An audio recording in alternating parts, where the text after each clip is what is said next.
നമസ്കാരം. മലയാളി വാർത്ത ആനുകാലികത്തിലേക്ക് സ്വാഗതം. നമസ്കാരം. രാഹുൽ മാങ്കൂട്ടത്തേത് ഇപ്പൊ പിടിക്കും, ഇപ്പോ ഏത് നിമിഷം വേണമെങ്കിലും പിടിക്കാം, പിടിച്ചകത്തിടാമെന്നൊരു വാർത്ത കാത്തിരിക്കുകയാണ് പലരും. രാഹുൽ മാങ്കൂട്ടത്തിനെ പിടിക്കുമോ? അങ്ങനെ പിടിച്ചു കഴിഞ്ഞാൽ തന്നെ അകത്തിട്ട് 4 ചാമ്പ് ചാമ്പാനൊക്കെ പോലീസിന് കഴിയുമോ? എന്തായിരിക്കാം ഏറ്റവും ഒടുവിൽ നമുക്കറിയാൻ സാധിക്കുന്ന അപ്ഡേഷനുകൾ? ഇപ്പോൾ പോലീസ് സംഘത്തിന് മുന്നിൽ കിട്ടിയിരിക്കുന്ന ഒരു വിവരം, ഇന്നലെ അർദ്ധരാത്രിയോടെ പാലക്കാട് നിന്ന് പോലീസ് സംഘം കോയമ്പത്തൂരിലെത്തിയിരിക്കുകയാണ്. കോയമ്പത്തൂരിലെ ഒരു സുഹൃത്തിൻ്റെ ഫാം ഹൗസിൽ രാഹുൽ മാങ്കൂട്ടത്തിൽ ഒളിച്ചിരിക്കുന്നു എന്ന വിവരമാണ് കേരള പോലീസിന് ലഭിച്ചിരിക്കുന്നത്. വലിയ തീവ്രവാദികളെയൊക്കെ പിടിക്കുന്ന തലത്തിൽ ഒരു കോമ്പിംഗ് ഓപ്പറേഷനാണ് പോലീസ് ഇപ്പോൾ അവിടെ നടത്തുന്നത്. റോഡുകളൊക്കെ അടച്ച് പൂർണ്ണമായും രാഹുലിനെ കീഴ്പ്പെടുത്താനുള്ള നീക്കം. രാഹുലിനെ അറസ്റ്റ് ചെയ്ത് നേരെ തിരുവനന്തപുരത്തേക്ക് കൊണ്ടുവരും എന്നാണ് നമുക്കറിയാൻ കഴിയുന്നത്. പക്ഷേ രാഹുൽ പിടിയിലാകുമോ എന്നിപ്പോൾ പറയുക വയ്യ. കാരണം കഴിഞ്ഞ കുറച്ച് ദിവസങ്ങളായി ഈ പോലീസിലുള്ള കോൺഗ്രസ് അനുകൂല പോലീസ് ഉദ്യോഗസ്ഥർ കൃത്യമായി ഇൻഫർമേഷൻ കൊടുത്തുകൊണ്ടിരുന്നു പോലീസ് അന്വേഷണ സംഘത്തിന് നീക്കങ്ങളും കാര്യങ്ങളും ഒക്കെ.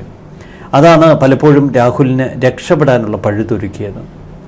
രാഹുൽ ഇതിനിടയിൽ തിരുവനന്തപുരത്ത് വന്നു എന്ന അഭ്യൂഹങ്ങളൊക്കെ പരന്നിരുന്നു. പക്ഷെ അത് പോലീസിനെ തെറ്റിദ്ധരിപ്പിക്കാനുള്ളൊരു നീക്കമായിരുന്നു എന്നാണ് പോലീസ് സംഘം കരുതുന്നത്. കാരണം തിരുവനന്തപുരത്തേക്ക് ശ്രദ്ധ കേന്ദ്രീകരിച്ചുകൊണ്ട് നേരെ കോയമ്പത്തൂരിൽ ഒളിച്ചിരിക്കാനുള്ള ഒരു ഇടം. കോയമ്പത്തൂരിൽ പാലക്കാടിനോട് അടുത്ത പ്രദേശമാണ് കോയമ്പത്തൂർ. അവിടെ വലിയ സുഹൃത്ത് വലയമൊക്കെ രാഹുലിനും മറ്റു കോൺഗ്രസ് നേതാക്കൾക്കുമുണ്ട്. രാഹുൽ പിടിയിലാകുമോ ഇല്ലയോ എന്ന് നമുക്കിപ്പോൾ പറയുക വയ്യ. എങ്കിലും രാഹുലിൻ്റെ ഏതാനും മണിക്കൂറുകൾക്കകം പിടികൂടും എന്നാണ് പോലീസ് ഉറപ്പിച്ചു പറയുന്നത്. കേരളത്തിൽ മറ്റൊരു കേസിലും ഇത്തരമൊരു വേഗത, ഈ ഒരു ധൃതി പിടിച്ച നടപടികൾ നമ്മൾ കണ്ടിട്ടില്ല. ഇന്ന് അവധിയാണ്, ഞായറാഴ്ചയാണ്. സാധാരണഗതിയിൽ പോലീസ് സംഘമൊക്കെ ഒരു ബ്രേക്ക് എടുക്കുന്ന ദിവസമാണ്. പക്ഷേ ഇന്ന് രാവിലെ മുതൽ കാടടച്ച് നീങ്ങുന്ന പോലീസ്. ഇന്ന് ക്രമസമാധാന ചുമതലയുള്ള DGP കേരളത്തിലെ എല്ലാ ജില്ലാ പോലീസ് മേധാവികൾക്കും നിർദ്ദേശം നൽകി കഴിഞ്ഞു. നിങ്ങളുടെ ജില്ലയിൽ രാഹുൽ മാങ്കൂട്ടത്തിൽ ഒളിച്ചിരുന്നാൽ അതിന് ഉത്തരവാദി നിങ്ങളായിരിക്കുമെന്ന്. അപ്പോൾ പോലീസ് സൂപ്രണ്ടുമാരെ കുത്തിയിളക്കിയിരിക്കുകയാണ്. അവരൊക്കെ ഈ ക്രമസമാധാന ചുമതലയുള്ള പോലീസ് എന്ന് പറയുമ്പോൾ സാധാരണ എല്ലാ പോലീസ് സ്റ്റേഷനുകളിലും മെസ്സേജ് കൊടുത്ത് അവരുടെ സ്റ്റേഷൻ പരിധിയിൽ എവിടെയെങ്കിലും രാഹുൽ മാങ്കൂട്ടത്തിൽ ഒളിച്ചിരിപ്പുണ്ടെങ്കിൽ എത്രയും പെട്ടെന്ന് കണ്ടെത്താൻ നിർദ്ദേശം പാഞ്ഞിരുന്നു ഇന്നലെ വൈകിട്ട്. ഒരു വശത്ത് അത്തരം നിർദ്ദേശങ്ങൾ പായുന്നു. 2, തിരുവനന്തപുരത്തെ പോലീസ് അന്വേഷണ സംഘം ഇന്നലെ പാലക്കാട് കുന്നത്തൂർ മേടിലുള്ള രാഹുലിന്റെ ഫ്ളാറ്റിലെത്തി അവിടെ പരിശോധന നടത്തി. ഇന്നലെ വൈകുന്നേരം പരിശോധനയിലാണ് കോയമ്പത്തൂരിലെ ചില സുഹൃത്തുക്കളെ കുറിച്ചുള്ള വിവരം ലഭിച്ചത്. ഇന്റലിജൻസ് വിവരങ്ങൾ കൂടി പോലീസിന് സമാനമായ തലത്തിൽ കിട്ടി. അതുകൊണ്ടാണ് കോയമ്പത്തൂരിലെ ഉള്ളിയിടം കണ്ടെത്തിയത് എന്നൊക്കെയാണ് നമുക്ക് കിട്ടുന്ന സൂചനകൾ. എന്തായാലും ഫ്ളാറ്റിൽ ഇന്നലെ വൈകിട്ട് വളരെ നേരം പരിശോധന നടത്തിയ പോലീസ് ഇന്ന് രാവിലെ വീണ്ടും അതേ ഫ്ളാറ്റിൽ കയറി. ഇതിനിടയിൽ യുവതിയുമായി പീഡനം നടന്ന തിരുവനന്തപുരത്തെ ഫ്ളാറ്റിലെത്തി അവിടെ വിശദമായ പരിശോധനകൾ നടത്തി മഹസർ തയ്യാറാക്കുന്നു. മറ്റൊരു പ്രധാനപ്പെട്ട ഡെവലപ്മെന്റ് എന്ന് പറയുന്നത് ഇന്ന് ചിത്രാഞ്ജലി സ്റ്റുഡിയോയിൽ, തിരുവനന്തപുരത്തെ ചിത്രാഞ്ജലി സ്റ്റുഡിയോയിൽ വെച്ച് യുവതിയുടെ ശബ്ദരേഖ പരിശോധിക്കുകയാണ്, ശബ്ദ സാമ്പിൾ. ഈ തിരക്കിട്ട് ഇത്തരം തെളിവുകൾ ശേഖരിക്കുന്നതിന് പിന്നിൽ ഒരൊറ്റ ലക്ഷ്യമാണ്. ഇന്ന് തന്നെ പോലീസ് രാഹുലിനെ അറസ്റ്റ് ചെയ്ത് തിരുവനന്തപുരത്ത് എത്തിച്ച് നാളെ കോടതിയിൽ ഹാജരാക്കിയാൽ കോടതിക്ക് മുൻപാകെ വരുന്ന ഏറ്റവും വലിയ തെളിവുകൾ രാഹുൽ തന്നെ നടത്തിയ രാഹുലിന്റെ ജാമ്യാപേക്ഷയിലെ ചില കുറ്റസമ്മതങ്ങളാണ്. അതിലൊന്ന് രാഹുൽ പറയുന്നത് അന്വേഷണ സംഘം നിയമവിദഗ്ധരുമായി ഈ കഴിഞ്ഞ മണിക്കൂറുകളിൽ നടത്തിയ കൂടിയാലോചനകളിൽ നിന്ന് നമുക്ക് ലഭിക്കുന്ന സൂചനകളാണ്. അതിലൊന്ന് രാഹുൽ തന്നെ പറയുന്നു, എൻ്റെ സംഭാഷണങ്ങൾ അത്രയും യുവതി റെക്കോർഡ് ചെയ്തുവെന്ന്. അപ്പോൾ യുവതി റെക്കോർഡ് ചെയ്ത ശബ്ദരേഖ യുവതിയുടേത് തന്നെ എന്ന് ഉറപ്പിക്കേണ്ട വളരെ അത്യാവശ്യം പോലീസിനുണ്ട്. കാരണം രാഹുലിനെ മജിസ്ട്രേറ്റിന് മുന്നിൽ ഹാജരാക്കുമ്പോൾ രാഹുൽ തന്നെ പറഞ്ഞിരിക്കുന്നു, എൻ്റെ ശബ്ദരേഖ യുവതി റെക്കോർഡ് ചെയ്തുവെന്ന്. തൻ്റെ ശബ്ദരേഖയല്ല എന്ന് ഒരിക്കൽ പോലും രാഹുൽ പറയുന്നില്ല. അപ്പോൾ യുവതിയോട് ഗർഭിണിയാകണമെന്നും യുവതിയോട് ഗർഭചിത്രം നടത്തണമെന്നും ഇതേ രാഹുൽ ആവശ്യപ്പെടുന്നു. അപ്പോൾ കോടതിക്ക് മുൻപാകെ അന്വേഷണ സംഘത്തിന് പ്രോസിക്യൂഷന് വ്യക്തമായ ചില നിയമപ്രശ്നങ്ങൾ ഉന്നയിക്കാം. ഒന്ന്, രാഹുൽ തന്നെ ഗർഭിണിയാകാൻ നിർബന്ധിച്ചു. 2, ഈ ഗർഭചിത്രത്തിന് വേണ്ടി രാഹുൽ നിർബന്ധിക്കുന്നു. മറ്റൊരാളുടേതാണ് അല്ലെങ്കിൽ ഭർത്താവിൻ്റെതാണ് ആ ഭ്രൂണമെങ്കിൽ എന്തിനാണ് രാഹുൽ നിർബന്ധിക്കുന്നത്? അപ്പോൾ ഈ ഒരൊറ്റ കുരുക്കിട്ട് വീഴ്ത്തുകയാണ് അന്വേഷണ സംഘത്തിൻ്റെ ലക്ഷ്യം. അതുകൊണ്ടാണ് ഇന്ന് തിരക്കിട്ട് ചിത്രാഞ്ജലി തുറപ്പിച്ച് അവിടെ വെച്ച് യുവതിയുടെ ശബ്ദരേഖ പരിശോധിക്കുന്നത്. കാരണം ഫോറൻസിക് വിദഗ്ധര്, ശബ്ദ മിശ്രണ വിദഗ്ധര് അവരുടെ അനുമാനങ്ങൾ ഉൾപ്പെടെ ഒരു വിശദമായ റിപ്പോർട്ടുമായി പോലീസിനെ കോടതിയെ സമീപിക്കുകയാണ്. ഒരു വശത്ത് അത്തരം നീക്കങ്ങൾ, മറുവശത്ത് രാഹുൽ തന്നെ തന്റെ ജാമ്യാപേക്ഷയിൽ പലതും സമ്മതിക്കുന്നുണ്ട്. ഒന്ന്, യുവതിയുമായി താൻ ലൈംഗിക ബന്ധത്തിൽ ഏർപ്പെട്ടു എന്ന് രാഹുൽ തന്നെ തുറന്നു സമ്മതിക്കുന്നു. സൗഹൃദത്തിലായി പിന്നീട് ലൈംഗിക ബന്ധത്തിൽ ഏർപ്പെട്ടു. ഇതും രാഹുലിനുള്ള കുരുക്കാണ് എന്നാണ് ഇപ്പോൾ പ്രോസിക്യൂഷനും അന്വേഷണ സംഘവും കണക്കുകൂട്ടുന്നത്. ആദ്യം 2 ദിവസം മുൻപ് രാഹുലിന്റെ ജാമ്യാപേക്ഷ പൊടുന്നനെ മാധ്യമങ്ങളിലൂടെ പൊട്ടിപ്പുറപ്പെട്ടപ്പോൾ സർക്കാർ പോലും ഒന്ന് ഭയന്നുപോയി. ഇത്ര കരുത്തോടെ തിരിച്ചടിക്കുന്ന രാഹുൽ. പക്ഷെ രാഹുലിനുള്ള കുരുക്കുകൾ രാഹുൽ തന്നെ ആ ജാമ്യാപേക്ഷയിൽ ഇട്ടിട്ടുണ്ട് എന്ന അനുമാനത്തിലാണ് ഇപ്പോൾ നിയമവിദഗ്ധരിൽ ഒരു വിഭാഗവും മറുവശത്ത് അന്വേഷണ സംഘവും. പക്ഷേ ജോർജ് പൂന്തോട്ടം പോലെയുള്ള ബ്രില്യന്റ് ആയ ഒരു വക്കീലൊക്കെ ഉള്ളപ്പോൾ അങ്ങനെ ഒരു നീക്കം അല്ല, ജോർജ് പൂന്തോട്ടമാണ് ഹൈക്കോടതിയിൽ നിൽക്കുന്നത്. പക്ഷെ ഇവിടെ നിയമവിദഗ്ധർ പറയുന്ന വലിയൊരു അനുമാനമുണ്ട്. അനുമാനമാണ് നമുക്ക് ഉറപ്പിച്ച് പറയുക വയ്യ. കാരണം നിരവധി സുപ്രീം കോടതി വിധികൾ, ഹൈക്കോടതി വിധികൾ, ഇവിടെ രാഹുൽ മാങ്കൂട്ടത്തിന്റെ അഭിഭാഷകർ നീങ്ങിയ വഴി ഒരു കൺസെപ്ച്വൽ സെക്സ് എന്ന് പറഞ്ഞാൽ ഉഭയകക്ഷി സമ്മതപ്രകാരമുള്ള സെക്സ് അതിൽ തന്നെ ഒരു കുറ്റകൃത്യമല്ല. ഇതിൽ ബലാത്സംഗം എന്നുള്ള ഒരു കുറ്റകൃത്യം പോലീസിന് തെളിയിക്കാൻ കഴിഞ്ഞില്ലെങ്കിൽ കൺസെപ്ച്വൽ സെക്സ് ഒരു കുറ്റകൃത്യമായി വരുന്നില്ല. സദാചാരവും മറ്റു പ്രശ്നങ്ങളും ഒക്കെ അവിടെ നിൽക്കട്ടെ. ഇവിടെ പക്ഷേ രാഹുൽ ആ ഒരു പോയിന്റിലാണ് രാഹുലിന്റെ അഭിഭാഷകർ ജാമ്യാപേക്ഷ നൽകിയത്, കൺസെപ്ച്വൽ സെക്സ്. പക്ഷെ കൺസെപ്ച്വൽ സെക്സിൽ നിന്ന് ഗർഭചിത്രത്തിലെത്തിയിരിക്കുന്നു. അപ്പൊ 2 പോയിന്റ്, അടുത്ത പോയിന്റിലേക്ക് വരുമ്പോഴേക്കും കുറച്ചുകൂടി കോംപ്ലിക്കേറ്റഡ് ആണ്. കാരണം നിർബന്ധിത ഗർഭചിത്രത്തിന് രാഹുൽ മാങ്കൂട്ടത്തിൽ ഉത്തരവാദിയല്ല എന്നാണ് ജാമ്യാപേക്ഷയിൽ പറയുന്നത്. മറ്റൊന്ന്, ഇത്തരമൊരു ഗർഭധാരണം നടക്കുമ്പോൾ അന്ന് ഭർത്താവിനൊപ്പമായിരുന്നു. ഇത് തെളിയിക്കുന്ന നിരവധി ഡിജിറ്റൽ രേഖകൾ 7 സീൽഡ് കവറുകളിലാക്കി ഇന്നലെ രാഹുൽ മാങ്കൂട്ടത്തിന്റെ അഭിഭാഷകൻ കോടതിയിൽ എത്തിച്ചു. അപ്പോൾ അതിനിർണായകമായ ഘട്ടമാണ് ഇവിടെ സംഭവിക്കാൻ പോകുന്നത്. തിരുവനന്തപുരം ജില്ലാ സെഷൻസ് കോടതിയിലാണ് ഡിസംബർ 3-ാം തീയതി കേസ് വരുന്നത്. അപ്പോൾ സെഷൻസ് കോടതി കേസ് കൈകാര്യം ചെയ്യുമ്പോൾ വിശദമായ വാദത്തിലേക്ക് കടക്കാൻ കഴിയില്ല. പ്രാഥമിക നിഗമനം കോടതിയുടെ, ആ പ്രാഥമിക നിഗമനത്തിൽ പെട്ടെന്ന് എത്താനുള്ള സാധ്യതകളുണ്ടാവും. അപ്പോൾ കോടതിക്ക് മുൻപാകെ ശക്തമായ ചില സമ്മർദ്ദങ്ങൾ ഉണ്ടാവും. കാരണം ഒന്ന്, പ്രോസിക്യൂഷൻ അതിശക്ത വാദഗതികൾ ഉയർത്തും. മറുവശത്ത് രാഹുലിന്റെ അഭിഭാഷകൻ ഈ ജാമ്യാപേക്ഷയുമായി നിൽക്കും. പക്ഷെ അതിന് മണിക്കൂറുകളുടെ ഒരു സമയം മാത്രമേ ലഭിക്കൂ. സാധാരണഗതിയിൽ ജില്ലാ സെഷൻസ് കോടതിയിൽ നിന്ന് ജാമ്യം ലഭിച്ചില്ല എങ്കിൽ രാഹുലിന് തീർച്ചയായും ഹൈക്കോടതിയിൽ നിന്ന് കിട്ടും. കാരണം ഇതൊരു കുറ്റകൃത്യം എന്ന നിലയിൽ ഈ കേസ് നിലനിൽക്കാൻ പാടാണ്. ഒട്ടനവധി ലൂപ്പ് ഹോൾസ് ഉണ്ട്. പക്ഷെ അതിനെ മുറുക്കാൻ ഇന്നലെ ഒരൊറ്റ ദിവസം കൊണ്ട് ഒരുപാട് കെട്ടുകൾ കിട്ടുകയാണ് ഇപ്പോൾ പോലീസും അന്വേഷണ സംഘവും. രാഹുൽ ഉള്ളിയിടത്തിൽ നിന്നാണ് പയറ്റുന്നത്. ഇത് കളത്തിൽ കിടന്ന് കളിക്കുക, അതുകൊണ്ട് എളുപ്പമുണ്ട്. യുവതി ഇന്നലെ പോലീസ് സംഘത്തിനൊപ്പം ഉണ്ടായിരുന്നു. ആ യുവതി കൂടുതൽ മൊഴി ഇന്നലെ നൽകി. മാത്രമല്ല യുവതിയെ ചികിത്സിച്ച ഡോക്ടർ മൊഴി നൽകിയിട്ടുണ്ടല്ലോ. ചികിത്സിച്ച ഡോക്ടർ, യുവതിയുടെ അപ്പോഴത്തെ അവസ്ഥയൊക്കെ. കാരണം അതിൽ നമുക്കതിനെ ഒരു കുറ്റകൃത്യം എന്നുള്ള നിലയിൽ വിലയിരുത്തുമ്പോൾ ധാർമ്മികമോ ഒരു 2 പേരുടെ പങ്കാളിത്തം അവിടെ നിൽക്കട്ടെ. കുറ്റകൃത്യം എന്നുള്ള നിലയിൽ വിലയിരുത്തുമ്പോൾ എനിക്ക് ആ ഗുളികളുടെ പേര് ഞാൻ മറന്നുപോയി. 2 മാരക ഗുളികകൾ കൊടുത്തുവെന്നാണ് യുവതിയുടെ മൊഴി. 2 ഗുളികകൾ 7 ആഴ്ച വരെയുള്ള ഗർഭം, സാധാരണ ഗർഭചിത്രത്തിന് ഉപയോഗിക്കുന്ന ഗുളികകൾ 2 എണ്ണമാണ് കൊടുത്തത്. 2 എണ്ണം കഴിച്ചു. അമിത രക്തസ്രാവമുണ്ടായി. പിന്നെ യുവതി അബോധാവസ്ഥയിലായി ഹോസ്പിറ്റലൈസ്ഡ് ചെയ്യപ്പെട്ടു. അപ്പോൾ ഡോക്ടർ പറഞ്ഞത്, നിങ്ങൾ എന്ത് അബദ്ധമാണ് കാണിച്ചത്, ഈ ട്യൂബിലൊക്കെയാണ് ഈ ഭ്രൂണമുണ്ടായിരുന്നതെങ്കിൽ അത് ട്യൂബ് പൊട്ടാൻ വരെ കാരണമായേനെ. നിങ്ങൾ വളരെ അപകടകരമായ ഒരു ചെയ്തിയാണ് ചെയ്തത് എന്നൊക്കെ ഡോക്ടർ പറഞ്ഞു. പക്ഷെ ഇവിടെ രാഹുലിന്റെ മാത്രം കുറ്റം പറയാൻ പറ്റത്തില്ല. പക്ഷെ അപ്പോഴും ബലാത്സംഗത്തെ കുറിച്ച് FIR ഇട്ടിട്ടുണ്ട്. പക്ഷെ അപ്പോഴും ഈ ഡോക്ടറിനോട് യുവതി പറഞ്ഞിട്ടില്ല ബലാത്സംഗമാണെന്നോ, അങ്ങനെ യാതൊരുവിധ കാര്യങ്ങളും പറഞ്ഞിട്ടില്ല. അതുകൂടി കോടതിയിൽ വരുമ്പോൾ ചർച്ചയാവില്ലേ? തീർച്ചയായിട്ടും. ഒരു ബലാത്സംഗമാണെങ്കിൽ താനൊരു ബലാത്സംഗത്തിന് ഇരയാക്കപ്പെട്ട് തനിക്കുണ്ടായൊരു കുഞ്ഞാണിത് അല്ല, കുഞ്ഞായിട്ടല്ല, ഒരു ഭ്രൂണമാണെന്ന് പറയാം. അതിലൊക്കെ ലൂപ്പ് ഹോൾസ്. നിയമപരമായി ഈ കേസ് നിലനിൽക്കത്തില്ല.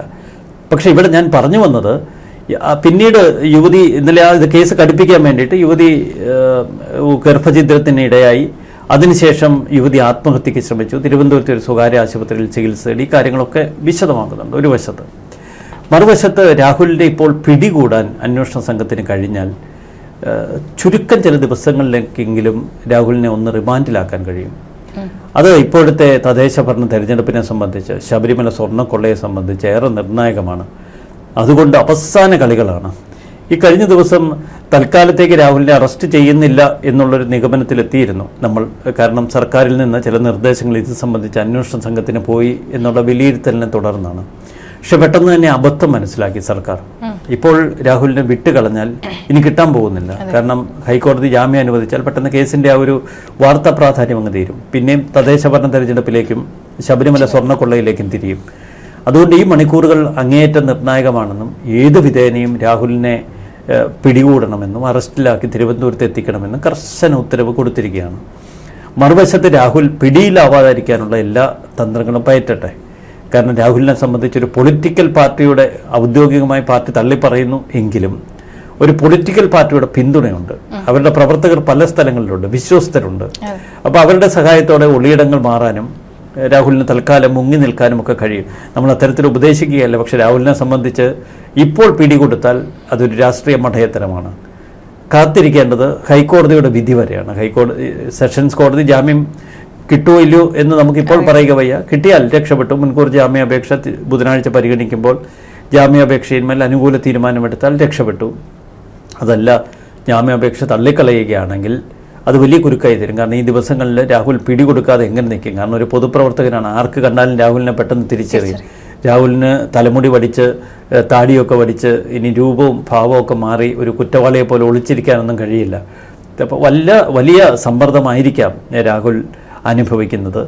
ഇതാണ് രാഹുലിൻ്റെ ഇപ്പോഴത്തെ ഒരു അവസ്ഥ. മറുവശത്ത് പോലീസ് വളരെ ജാഗ്രതയോടെ രാഹുലിന് പിന്നാലെ പായുന്ന കാഴ്ചയാണ് നമുക്ക് കാണാൻ കഴിയുന്നത്. ഇനിയിപ്പോൾ രാഹുലിനെ, അതായത് ഇപ്പോൾ നമ്മൾ നോക്കുകയാണെങ്കിൽ രണ്ടുപേരുടെ ഭാഗത്തും തെറ്റുണ്ട് എന്നുള്ളത്. നേരത്തെ ഈ പരാതിക്കാരിയെ പൂർണ്ണമായി തള്ളിക്കളഞ്ഞ രാഹുൽ അങ്ങനെ ചെയ്യില്ല എന്ന് വിശ്വസിച്ച കുറച്ച് ആൾക്കാർ ഉണ്ടായിരുന്നല്ലോ.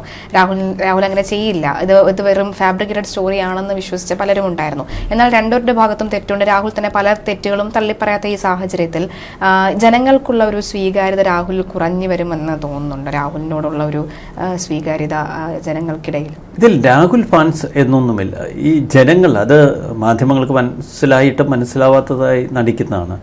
ജനങ്ങളെ സംബന്ധിച്ച് ഇതിനെ രാഷ്ട്രീയ തലത്തിൽ നോക്കുമ്പോൾ ഈ രാഹുലിനെതിരെയുള്ള ഈ കാണ്ടിളക്കിയുള്ള കോലാഹലവും ഇത്രയധികം മറ്റൊരു തീവ്രവാദിയെ പിടിക്കാൻ എന്നതുപോലെയുള്ള നീക്കങ്ങളും ചടുലമായ അന്വേഷണ രീതികളുമൊക്കെ കാണുമ്പോൾ അതിനോടൊക്കെ ഒരു വിരക്തിയുണ്ട്.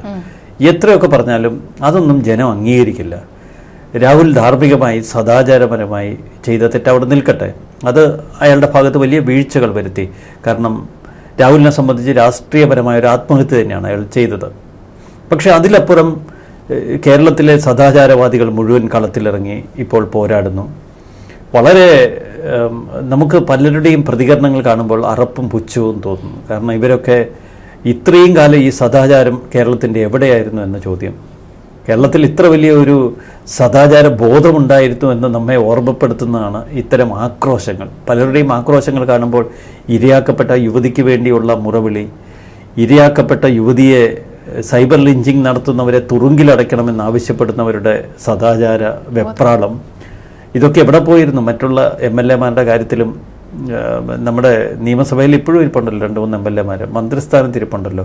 അവരൊക്കെ അവിടെ സുരക്ഷിതമായി ഇരിക്കുമ്പോൾ മറുവശത്തൊരു കള്ളനെ പിടിക്കാൻ നടത്തുന്ന ഓട്ടം, അതിന് അമിത പ്രാധാന്യം കൊടുക്കുമ്പോൾ ജനം പരിഹസിക്കും. അത് സ്വാഭാവികമാണ്. അത് രാഹുലിനോടുള്ള ആരാധനയൊന്നുമല്ല, രാഹുൽ ഫാൻസ് ആയതുകൊണ്ടുമല്ല. സർക്കാരിൻ്റെ ഈ പൊള്ളത്തരം രാഷ്ട്രീയ വേട്ട മുൻപ് മറ്റു പലരെയും അകാരണമായി വേദനിപ്പിച്ച് അരിഞ്ഞു തള്ളിയിരുന്നു. ഇവിടെ രാഹുൽ തെറ്റ് ചെയ്തോ ഇല്ലയോ എന്നുള്ളത് അവിടെ നിൽക്കട്ടെ, അതൊക്കെ കോടതി തീരുമാനിക്കട്ടെ. രാഹുലിൻ്റെ ജീവിതത്തിൽ തെറ്റ് സംഭവിച്ചു എന്ന് അയാൾ തന്നെ പറയുന്നുണ്ടല്ലോ. വിവാഹിതയായ ഒരു യുവതിയെ വിവാഹിതയായി നിൽക്കവേ തന്നെ താൻ ബന്ധം സ്ഥാപിച്ചുവെന്നും അതിൽ ഒരു അവിഹിതമുണ്ടായി എന്നും ഇയാൾ സമ്മതിക്കുന്നുണ്ടല്ലോ. പിന്നീട് തർക്കം നിൽക്കുന്നത് ഗർഭിണിയായത് എങ്ങനെ, ഗർഭചിത്രം എങ്ങനെ, അതൊക്കെ കോടതി കണ്ടുപിടിക്കട്ടെ. നമുക്കതേക്കുറിച്ച് ആധികാരികമായി പറയാനറിയില്ല. തീർച്ചയായിട്ടും. അങ്ങനെ ഇപ്പോൾ ഈ ഒരു അവസാന മണിക്കൂറിൽ രാഹുലിനെ പിടിക്കുകയാണെങ്കിൽ എങ്ങനെയാലും കാര്യങ്ങളൊന്നും ട്വിസ്റ്റ് ആവാനുള്ള സാധ്യത ഉണ്ടോ? രാഹുലിനെ പിടിച്ചാൽ 2 സാധ്യതയാണ്. ഒന്ന്, പെട്ടെന്ന് ഒരു മജിസ്ട്രേറ്റ് മുന്നിൽ ഹാജരാക്കാം, അല്ലെങ്കിൽ ഒരു ജില്ലാ സെഷൻസ് കോടതിയുടെ മുന്നിൽ ഹാജരാക്കാം. അവിടെയൊക്കെ കുറച്ച് രാഷ്ട്രീയം കലർന്നു വരാം. നമുക്കറിയില്ല എന്താണ് ആത്യന്തിക ഒരു നീക്കങ്ങൾ നടക്കുന്നതെന്ന്. കാരണം ഇതിലൊക്കെ രാഷ്ട്രീയ ഇടപെടലുകളുണ്ടല്ലോ. അപ്പോൾ സെഷൻസ് കോടതിയിൽ നിന്നോ മജിസ്ട്രേറ്റ് മുന്നിൽ നിന്നോ ജാമ്യം ലഭിച്ചാൽ രാഹുലിനെ സംബന്ധിച്ച് അതൊരു വലിയ വിജയമാണ്. ജാമ്യം ലഭിച്ചില്ല എങ്കിൽ നേരെ റിമാൻഡിലേക്ക് പോകും, തൽക്കാലം കസ്റ്റഡിയിൽ പോകും. അവിടെ സംഭവിക്കുന്ന മറ്റൊന്ന്, കാരണം പോലീസ് ഒരു വലിയ ബുദ്ധി കളിച്ചു വെച്ചിട്ടുണ്ട്. ആ ഒരു കുതന്ത്രത്തിൽ രാഹുൽ ചിലപ്പോൾ തകർന്നു പോകും. ഒന്ന്, രാഹുലിൻ്റെ ഒരു മൊബൈൽ ഫോൺ 2 ഉണ്ട്. ഈ നഗ്ന ദൃശ്യങ്ങൾ പകർത്തി എന്ന് യുവതി പറഞ്ഞത് ചുമ്മാതെയല്ല, അത് വളരെ കണക്കുകൂട്ടിയുള്ളൊരു മൊഴിയാണ്. നഗ്ന ദൃശ്യങ്ങൾ പകർത്തി എന്ന മൊഴി രാഹുലിൻ്റെ മൊബൈൽ ഫോണിൻ്റെ പരിശോധനയ്ക്ക് വേണ്ടിയിട്ടായിരുന്നു. പിന്നീട് ശബ്ദരേഖകളും വാട്സാപ്പ് ചാറ്റുകളും ഒക്കെ ഇതേ മൊബൈൽ ഫോണിൽ നിന്നാണ് പോയിരിക്കുന്നത്. അപ്പോൾ ഫോറൻസിക് സംഘത്തിനും ഇതിന് ഈ കേസിൽ മറ്റൊരു മാനം കൂടി ഉണ്ട്. സൈബർ കേസ് എടുത്തിട്ടുണ്ട്. സാധാരണ ബലാത്സംഗം, ഗർഭചിത്രം, മർദ്ദനം, കൊലപാതക ശ്രമം മാത്രമല്ല, സൈബർ കേസുണ്ട്. സൈബർ പോലീസിന് ഇതിലിടപെടാം.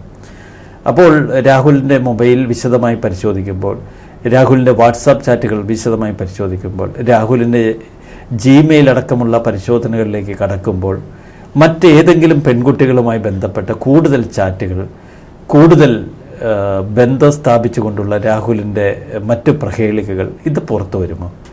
അത്തരം ഘട്ടത്തിൽ ആ പെൺകുട്ടികൾ ഒരു പക്ഷേ നിർബന്ധിതരാകും പരാതി കൊടുക്കാൻ. കാരണം അല്ലെങ്കിൽ പല കോണുകളിൽ നിന്ന് പോലീസിനല്ല, പോലീസിൻ്റെ മറ്റ് കൈവഴികൾ വഴി ഇവയൊക്കെ പുറത്തേക്ക് ചോർത്തി കൊടുക്കാൻ കഴിയും.